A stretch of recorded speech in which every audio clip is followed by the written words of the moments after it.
श्री वेद व्यास जी ने श्रीमद् भागवत संहिता में लिखा, जिसे कि श्री सुखदेव स्वामी जी ने राजा परीक्षित को निमित्त बना करके हम सब लोगों को सुनाए हैं। तब कहा चलो ठीक है, इस प्रकार के जो संत हैं जो स्वयं को दंडित करते हैं, दंड देते हैं, ऐसे संतों का संग तो करें, लेकिन दुष्टों का क्या करें? जो संत बन के घूम रहे हैं तो बोले प्रणाम करें। जैसे गोस्वामी पास श्री तुलसीदास जी महाराज ने लिखा, बंद, क्योंकि दोनों एक सिक्के के दो पहलू हैं। जैसे संत है ना, वैसे ही दुष्ट भी है। मेरे श्री तुलसीदास जी ने लिखा, बंदा हूँ संत असजन चरणा, दुख प्रद भय बीच कछु वर्णा। मैं संत और दुष्ट दोनों को प्रणाम करता। क्यों? बोले दोनों दुख को देने वाले हैं सभी। अरे दोनों दुख को कैसे देंगे महाराज? तब कहा, मिलते एक दारुण दुख दे। दुष्ट व्यक्ति जब हमसे मिलते हैं ना, तब बड़ा दुख होता है। और बिछुरत एक प्राण हर ले, जब सच्चे संत तुमसे दूर चले जाते हैं तब दुख होता है।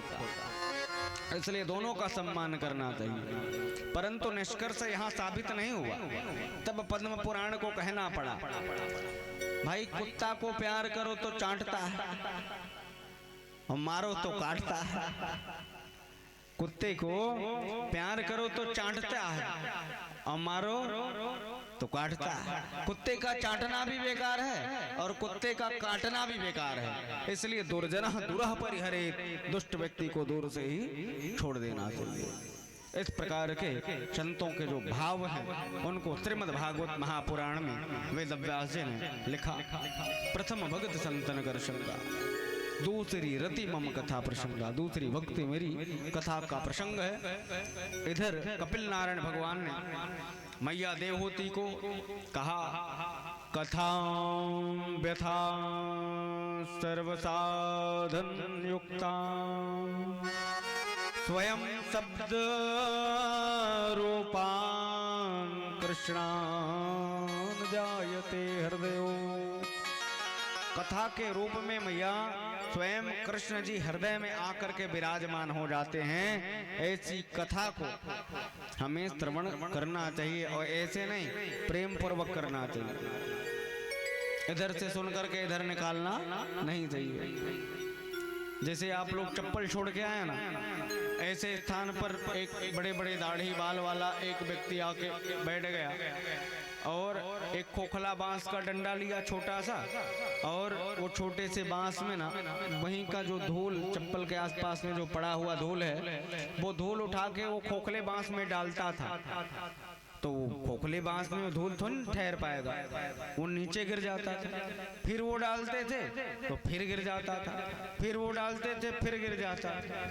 यहाँ हजारों के तादाद में सब भक्त बैठे कथा सुनने के लिए, लेकिन कथा में एक श्रोता का भी ध्यान नहीं है। ध्यान कहाँ गया है? वो चप्पल के पास में जो वो खोखले बांस में जो भर रहा है धूल, उनके लिए गया। सबके सब लोगों का यही सोच है कि कितने मूर्ख व्यक्ति हैं। देखो ये खोखला बांस, खोखला डंडा लेके पकड़ा है, उसमें धूल भरने का प्रयास कर रहा है। भला खोखले बांस में कोई धूल भर सकता? ये मूर्ख को कोई समझाओ। और सब जितने बैठे हैं श्रोता, सब अपने आप को होशियार समझ रहे हैं और उनको बेवकूफ समझ रहे हैं जो धूल भर रहे हैं। अब गए 2-5 लोग गए उनके पास और जाकर के कहने लगे, भाई साहब ऐसा क्यों कर रहे हो? तब उन्होंने कहा, यही करने का प्रयास तो मैं तुम लोगों से कर रहा हूँ। तुम लोग ये बांस के खोखले डंडे के जैसे हो, एक तरफ से सुनते हो तो दूसरी तरफ से निकाल देते हो। तुम लोगों के कान के अंदर, तुम लोगों के हृदय में कुछ भरा नहीं जा सकता। ऐसा मैं बताने का प्रयास, वो जो कथाकार है उनको करने का प्रयास मैं कर रहा हूँ। कितनों भी बताओ, इस कान से सुनते हो, इस कान से निकाल देते हैं। भाई अगर दही में कहीं कोई बाल फंस जाए, ये केस कहीं फंस जाए दही में, तो मैया निकाल सकते हैं हम लोग। लेकिन वही बाल गोबर के कंडे में कहीं फंस जाए तो ईमानदारी के साथ बताओ निकलेगा वो तो टूटेगा। इसलिए हमको कथा को एकदम सर्वसाधारण मन से हमको श्रवण करना चाहिए, प्रेम पूर्वक प्रीति पूर्वक हमको करनी चाहिए। गुरुपद पंकज सेवा की श्री भक्ति अमान।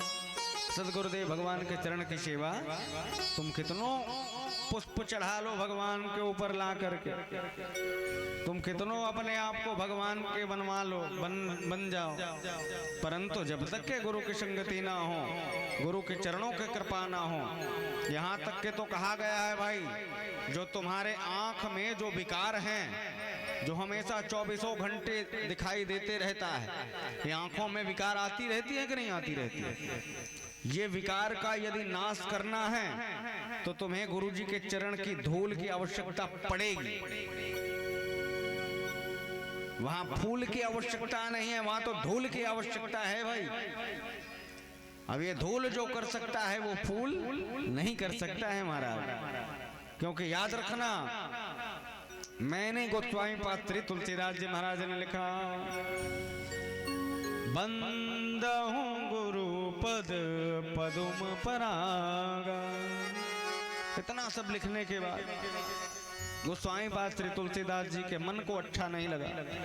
गुरु जी के चरण को बताते बताते गुरु जी के चरण के नीचे जो धूल है उनको बताना शुरू कर दी।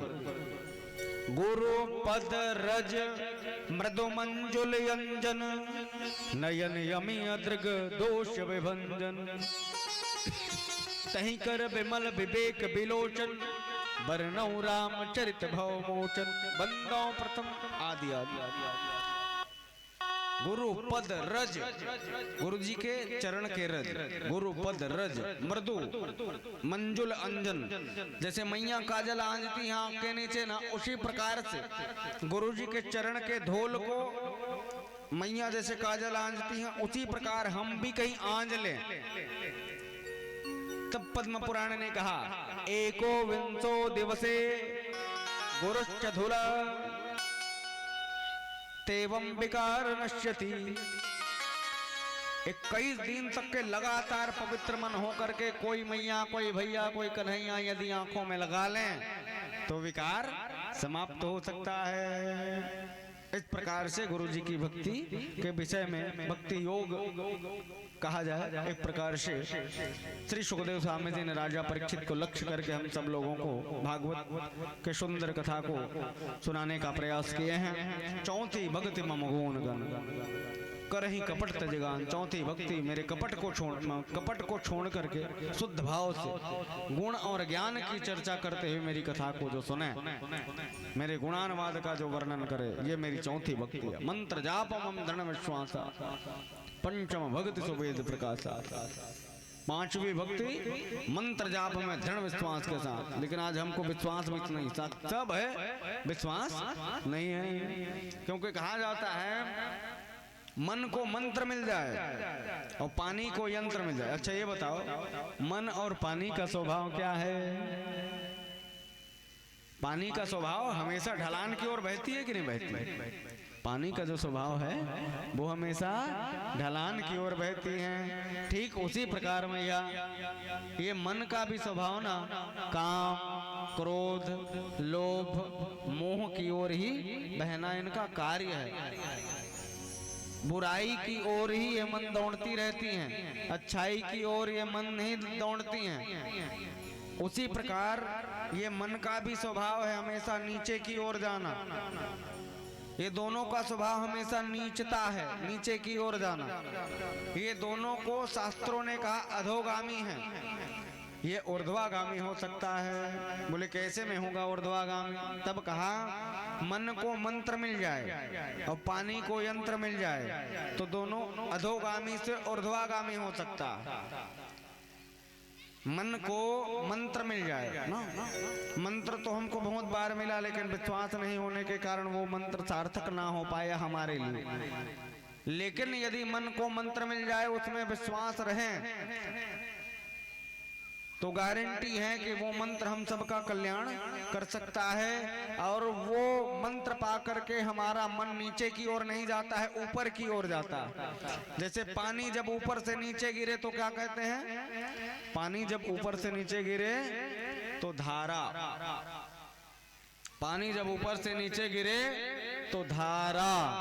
और वही पानी को यदि यंत्र मिल जाए तो वो पानी जब नीचे से ऊपर उठे तो राधा, ऊपर से नीचे गिरे तो धारा, और नीचे से ऊपर उठे तो राधा, ऊपर से नीचे आए तो धारा, और नीचे से ऊपर जाए तो राधा। पानी को यंत्र मिल जाए तो राधा के रूप में तब्दील हो जाती हैं, और मन को सच्चा मंत्र दृढ़ विश्वास के साथ कहीं मिल जाए तो वो संसारी नहीं, वो सन्यासी के रूप में तब्दील हो जाता है। इसलिए पानी को यंत्र और मन को मंत्र दोनों परम आवश्यक हैं।